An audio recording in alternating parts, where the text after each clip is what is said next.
Warning. Warning. The following video contains negativity, criticism and perhaps most dangerous of all, opinions. Opinions. If you are at all offended, angered or generally brought to tears by someone having a different opinion than yours, then leave now. This is not the video you are looking for. You have been warned. And now we've got that out of the way, let's take a look at my top 10 great LEGO sets with bad minifigures. Number 10. I was really excited when this set was first announced. The mech build looked great and the idea of getting two such obscure Batman villains was fantastic. Sadly, whilst the mech lived up to the promise, the minifigures didn't. Maybe I'm being a bit harsh. The Egghead minifigure is pretty great. He looks just like his appearance in the old Adam West show. The disappointment started with getting the exact same Batman minifig we got in virtually all the sets for this movie. Couldn't they have at least given him a variant torso with some ketchup or mustard splatters? Which brings me to the set's real crime. Condiment King. For starters, his ketchup and mustard guns looked nothing like they did in the movie. There they used paddles with slushy pieces in red and yellow. I was really looking forward to getting that piece in two new colours, but when it came to the actual set, LEGO went with boring old stud shooters. It's almost become expected now for LEGO minifigures to have poor quality when they print flesh tones on a different colour head. Definitely not an expectation they should be proud of, but this was one of the first offenders, and it was such a disappointment to open the bag, put the minifigure together, and realise he looked nothing like he did on the box. Number 9.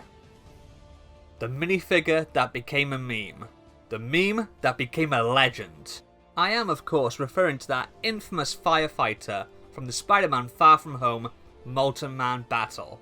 I don't think anyone would argue that firefighters aren't real life heroes, but this figure's inclusion here, complete with a teeny tiny little fire extinguisher against a giant fire lava monster, was just ridiculous. Some might question if this is actually a great set, but I really like the Molten Man build, but the minifigures really let it down. Besides the already mentioned firefighter, we got the exact same Mysterio minifigure included in every Far From Home set of this wave. The only exclusive fig in the set was the stealth suit Spidey, and that wasn't exactly amazing. Number 8. I loved this set when it first released last year, but even then, the minifigure selection was a little bit problematic, and it's only gotten worse with recent releases. The issues began with the fact that every LEGO Harry Potter set released in 2018, bar this one, was based on the first two movies, but with references to Sirius Black, and the inclusion of both a Dementor and Remus Lupin minifigures, this was clearly based on the third movie, Prisoner of Azkaban. Whilst the Hermione minifig is accurate in appearance to the scene and movie, the Harry and Ron figs are the exact same ones that came in the much smaller Aragog's Lair set, which of course is based on the Chamber of Secrets. It was annoying enough that LEGO reused two minifigs from a much cheaper set that weren't accurate at all to the scene, but with this year's sets, LEGO have decided to give all the Prisoner of Azkaban figs mid-sized legs, so now not even Hermione fits. It's the kind of inconsistency that will likely only infuriate LEGO enthusiasts rather than the average Joe, but for me, it's enough to earn this set a place on the list. Number 7. In many ways, this was ground zero for the shambolic quality of minifigure printing we're beginning to expect from LEGO. Though she would later pop up in the Piranha Attack set, at the time, this was the only way to get Misako as her legendary alter ego, Lady Iron Dragon. Even though her inclusion here makes zero sense as her brief cameo in the movie takes place in a flashback, many fans, including myself, were excited nonetheless to be getting this minifigure. I remember watching the first review to pop up for this set, and when they showed the abysmal printing for Lady Iron Dragon's face, I tried to convince myself that it was just a one-off misprint. This was not an anomaly. Every single Lady Iron Dragon minifigure was this bad. The rest of the minifigures are okay, but the big draw minifigure wise was always going to be Lady Iron Dragon, and she's so bad it just sullies the rest. Number 6. This one actually appeared on another of my lists, my top 10 LEGO regrets, and the more I think about it, the minifig selection probably played a big part in my hesitation to buy this set. Apu and Snake are decent enough. Snake was a character we hadn't gotten yet, and Apu had a completely different torso to his appearance in the Simpsons minifigure series, but the rest were all the same. They did give Chief Wiggum a little bit of donut frosting to make him a variant on the existing minifigure of him, but Marge, Bart and Homer were all exactly the same as their previous minifigures. Number 5. It wouldn't be a video about bad minifigures without at least one mention of the infamous Clone Wars sets. Based on the computer animated TV series, this was supposedly LEGO's attempt at recreating the look of the characters from the show, and the results are grotesque. This Obi-Wan looks like he has seen something that cannot be unseen. Maybe he looked in a mirror. The offender I've picked for this list is the Republic Frigate. By itself, this is a great looking ship, but the minifigures really bring it down. Take a look at these troopers under the helmet. Come back angry clone, all is forgiven. With the exception of Yoda, who actually translates rather well to this style, all the minifigures in this set are terrifying to behold. But the real hurt comes with Quinlan Vos. First appearing as an amnesiac Jedi Knight in a hard-hitting Dark Horse comic series, Vos somehow survived the Disney purge and remained a fan favourite. Sadly for fans like me, this was what we got the first time he was ever made into a minifigure. Number 4. This is one that I wasn't 100% about including. As much as I adored the original LEGO Ideas fan submission, I was rather disappointed when the official set was revealed, and even after buying it, I made some hefty customizations, but by far the thing that let this set down the most were the minifigures. First of all, they excluded Pebbles and Bam Bam, which was as baffling as it was infuriating. The 4 minifigures we did get just didn't work at all. In the original fan submission, they were given head designs that matched their appearance in a cartoon. However, the official figures decided to try and make them fit the standard LEGO minifigure design, which caused a few problems. Regular minifigures don't have noses, but both Fred and Barney have negative space here cutting into the stubble where their noses would be. Rather than growing on you, it actually appears worse the longer you look at it. Instead of using a cloth piece for the bottom part of their clothes, LEGO opted to use dual molded legs and print the jagged edge over the top. Unfortunately, the execution of this is terrible, with the printed colour not matching the plastic and a finish that looks more like something you expect from a counterfeit brand. Number 3.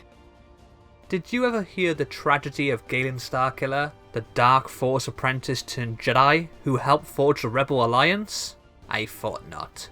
It's not a story that Disney executives would tell you. Before Rogue One, there was Star Wars The Force Unleashed, an action-adventure video game that bridged the gap between the prequel and the original trilogies. This set was based on the main character's starship, the Rogue Shadow, but the minifigures here are absolutely atrocious. I mean, you have to cut them some slack for being 11 years old, but even by that time's standards, these were bad. I get what they were trying to go for with the battle-damaged Vader fig, but the execution just comes across as comical rather than scary. Just why does Vader have one leg hanging out of his pants? By far, the worst offender here though is Juno Eclipse. LEGO, what were you thinking? Look at that face. That's the stuff of nightmares. LEGO have experimented in the past with giving female characters different colour eyes, but not like this. And that hair. And why does her torso print make her look like she has a huge belly? This might actually be the single ugliest minifigure on this list. Number 2. This castle remains one of my favourite display pieces in my LEGO collection. The build was so much fun and it was a joy to discover all the different Easter eggs and references to Disney's history as you put the thing together. It's just a shame that the minifigures were such a letdown. Tinkerbell was the only real exclusive character, and she's fantastic, but the rest are all lazy variants on minifigures that were readily available in the first collectible Disney minifigure series that was released at the same time. It's also really bizarre that this is Cinderella's castle, but there's no minifigure of her. The best of a bad bunch is Mickey, who is in his tuxedo here rather than the classic shorts. That makes sense as he's often seen wearing that suit at Disney World, but I still have rather gotten a Fantasia Mickey. The female characters though are the laziest variants going, with just a quick swap out of colours for their outfits. But the worst by far is Donald Duck. which actually is the exact same minifigure that you got in the Disney CMF series. Sadly, LEGO didn't learn their lesson and pulled a similar trick with the Steamboat Willie set this year. Number 1. This year marked the 50th anniversary of the Apollo 11 mission and the first time mankind set foot on the moon. To celebrate, LEGO released this gorgeous looking set of the Apollo 11's Eagle lunar module, complete with a great looking display build for the surface of the moon. It's a beautiful set commemorating one of the most important events in the history of science. So surely LEGO put the same care and attention into creating the minifigures of the 2 people who completed this fantastic feat. Right? Right? Nope. For starters, LEGO used modern, almost sci-fi looking pieces that look nothing like the original Apollo 11 spacesuits. But the most troubling revelation comes when you take off the helmets and discover 2 generic yellow LEGO heads beneath. The official list on the website doesn't even mention Neil Armstrong and Buzz Aldrin by name. I honestly can't believe LEGO has done this. They've effectively retconned 2 global heroes out of history with this set. Consider for a moment the Women of NASA set that celebrated some of the incredible women that have contributed to the space program over the years. LEGO gave all those minifigures appropriate skin tones and even printed nameplates. But what do Neil and Buzz get? Nothing. Not even a mention in the set description. It's quite frankly disgusting. Those are my top 10 great LEGO sets with bad minifigures. What are yours? Let me know in the comments below. Don't forget to like. And as always, if you haven't already, be a hero and hit that subscribe button. I'll see you next time. Laters.